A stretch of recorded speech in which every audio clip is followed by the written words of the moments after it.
साथ साथ चलता रहा, तमाम उम्र मेरे साथ साथ चलता रहा। न जाने कौन सी महफिल में उसको जाना था, तमाम दिन जो नए पैरहन बदलता रहा, तमाम दिन जो नए पैरहन बदलता रहा। और ये शेर बतौर खास पढ़ना चाहता हूं कि कोई तो मेरी खुशी देखकर बहुत खुश था, कोई तो मेरी खुशी देखकर बहुत खुश था, किसी के जहन में तेजाब सा उबलता रहा। कोई तो मेरी खुशी देखकर बहुत खुश था, किसी के जहन में तेजाब सा उबलता रहा। साथियों, मैं एक बात यहां आपसे अर्ज करूं कि शायरी में जहां तक मेरा मानना है, मेरा अपना तरीका यह है कि मैं किसी भी सियासी शख्स का जिक्र नाम के साथ अपनी शायरी में, अपनी गजल में, अपने शेर में नहीं करता, क्योंकि मैं जानता हूं कि अपने करोड़ों और अरबों के शेर को किसी दो कौड़ी के आदमी पे क्यों खर्च किया जाए।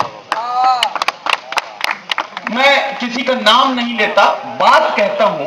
बात जाहिर है कि सियासत में ऐसे लोग भी हैं जो महफिल में आते हैं, मुशायरे की महफिल में आते हैं, रिबन काटते हैं, उद्घाटन करते हैं, शमा रोशन करते हैं और उसके बाद 10 मिनट बैठने के बाद चले जाते हैं। और सियासत में ऐसे लोग भी हैं जो अशोक जैन साहब की तरह पूरी जिम्मेदारी के साथ मुशायरे से पहले आते हैं और मुशायरे के आखिर तक बैठते हैं। जोरदार तालियों से उनका इस्तकबाल कीजिए। एक बात और यहां अर्ज करना चाहता हूं, हाशिम साहब, हाशिम फिरोजाबादी साहब, अगर मेरी बात की तायीद करें। मैं अक्सर मुशायरों में एक बात कहता हूं कि अदब को अपने अहद का आईना कहा जाता है। यह कहा जाता है कि शायर या कोई भी फनकार अपने दौर का आईना है। वो जो देखता है, आईने के सामने जो भी आता है, जो वो महसूस करता है, जो देखता है, वही बोलता है। साहित्य को समाज का दर्पण कहा जाता है। और साथियों, ये साहित्य की महफिल है, ये अदब की महफिल है, और अदब की महफिल में इन आईनों के सामने वही बहुत देर तक बैठ सकता है जिसके दामन पे कोई दाग ना हो। अशोक जैन साहब को इस बात के लिए भी मुबारकबाद पेश करता हूं कि वाकई वो पूरी हौसला मंदी के साथ यहां तशरीफ रखते हैं। मैं चंद शेर और पढ़ना चाहता हूं और आपसे इजाजत चाहता हूं एक गजल के लिए। वो गजल खास तौर पर मुझे आपको सुनानी है कि हमें तो आखिर ये देखना है, रहेगी लहजे में धार कब तक। हमें तो आखिर ये देखना है, रहेगी लहजे में धार कब तक। तुम्हारे लफ्जों की कैंचियों से परिंदे होंगे शिकार कब तक।